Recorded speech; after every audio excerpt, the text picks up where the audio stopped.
Recently published data from the National Center for Education Statistics further corroborates what many parents have witnessed over the past few years. COVID and remote learning inflicted a huge blow on the academic performance of students in America. But there's more than just COVID. Now, according to the latest Trends in International Mathematics and Science Study, TIMSS, math scores have dropped dramatically going into the pandemic and post-pandemic. So how bad is this? And what is the real culprit?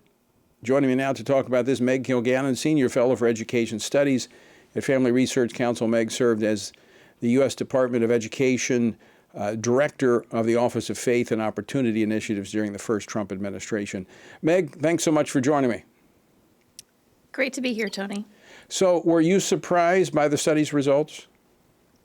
I wish I were surprised, but this is yet another study of student performance that in the history of the Department of Education has showed a fairly steady decline, a marked decline here in these years, these most recent years. We've had some blips of recovery over the history of the department, but in general, student performance is in decline. And, you know, parents will be blamed for this. The students themselves will be blamed for this. The administrators will say, well, you know, we need more social emotional learning money. We need more money to address this problem. Right. And the department's never had any more money than it's had right now. Well, so that's clearly not the problem. If they need more money, give them Vivek and Elon's number to call, because I doubt they're going to get more money. In math, just in math, America's fourth graders, their scores fell by 18 points.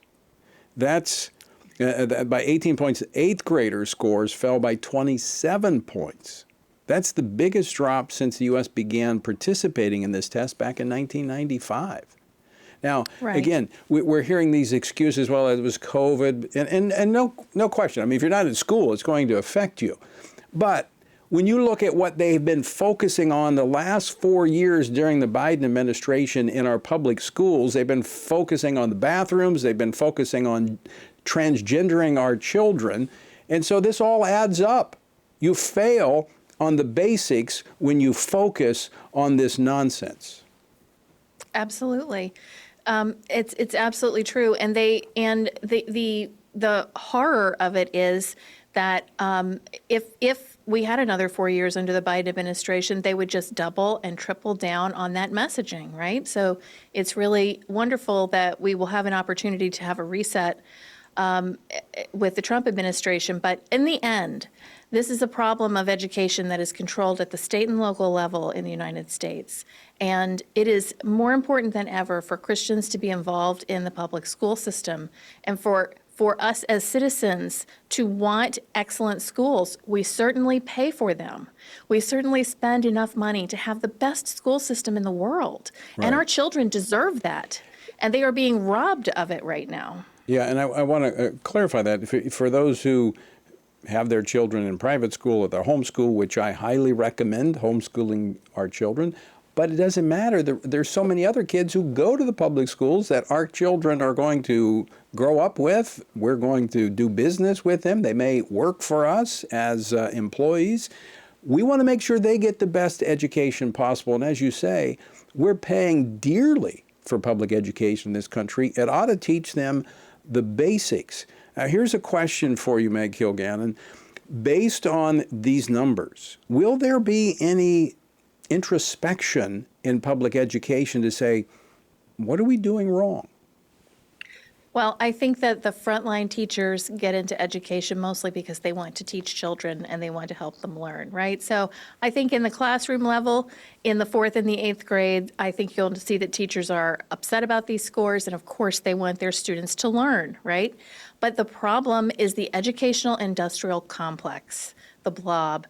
The people who are administrators, who are all about the ideological parts of the school system and not so much about the performance parts of the school system. Mm-hmm. That really is the conflict.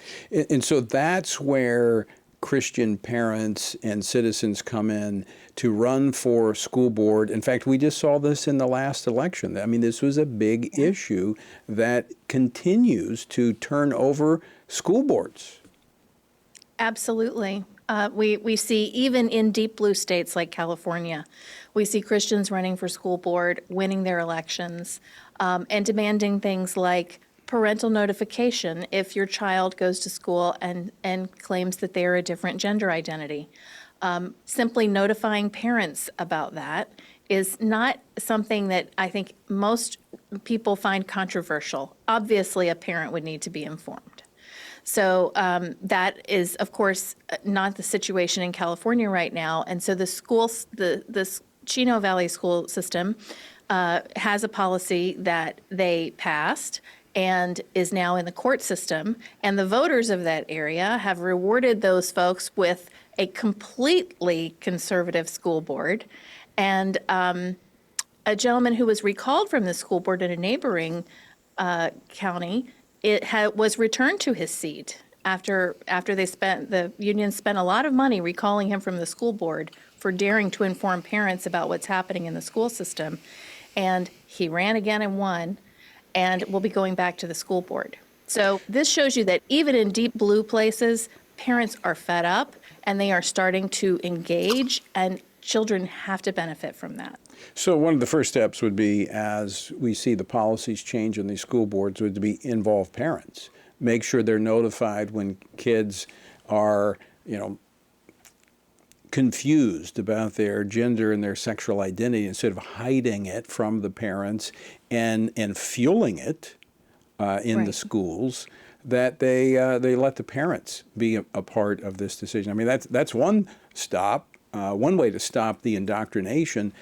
And maybe that will force the schools to focus on the basics of teaching the kids to read and write and do math. Right. I think this therapeutic attitude we have toward education is really unfortunate because, there is a level of self-esteem that comes from learning at school and performing at school, and a way to escape the problems maybe you have in your life by focusing on something else, on learning and doing well on your tests. Or at least trying to do that, right? Escaping into reading books. And when you deny that to children, you really don't equip them to reach their full potential. Their whole work of childhood is to develop you as the person God has called you to be, develop yourself that way. Right. And you do that with your parents, and your teachers are supposed to be helping along in that process as partners. But when we see the school system inserting itself in ways that are just overreaching, that's when these problems happen. Meg, we just have about 30 seconds left, but could this be a moment where the American people are focused on this issue, where fundamental change that could be generational could take place? I think that it is, and I certainly am praying for that and hoping for that. And I'm encouraging everybody who can hear our voices to consider what they can do to impact the school system in their area, because it's your school too. All right, Meg Kilgannon, always great to see you. Thanks for joining me today. Thanks for having me, Tony.